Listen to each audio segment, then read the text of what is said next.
আসসালামু আলাইকুম। সবাই কেমন আছেন? আমি আপনাদের দোয়ায় ভালো আছি।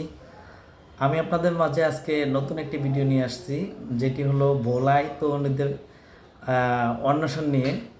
বিশেষ করে গত 6 মাসে আমি দেখতেছি যে অনেক তরুণী ভোলাই গিয়ে অন্বেষণ করতেছে প্রেমিকের বাড়িতে।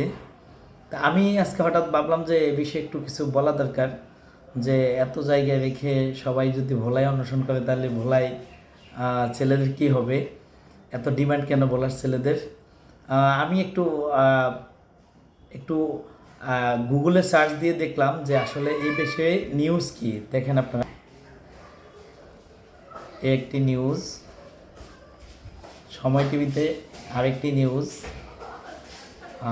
তারপরে এটা হলো 26 এপ্রিল 2024।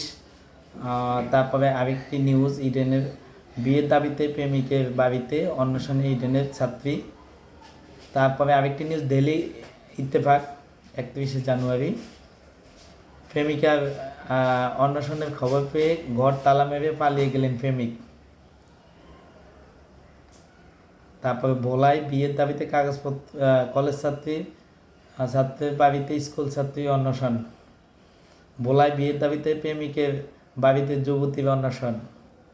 চরপেশনে বিয়ের দাবিতে প্রেমিকের বাড়িতে ইডেন ছাত্রী অন্বেষণ। ভোলায় বিয়ের দাবিতে প্রেমিকের বাড়িতে তরুণীর অন্বেষণ। অনেক নিউজ, ফেসবুক নিউজ বলেন। তারপরে এই যে দেখেন, পরবর্তীতে যদি যাই আমরা, কিছুদিন আগে বোরহানুদ্দিনের একটি নিউজ দেখলাম। তারপরে আবার আমি বিশেষ করে চরপেশনের ছেলেদের মধ্যে এগুলো বেশি দেখতে পাই।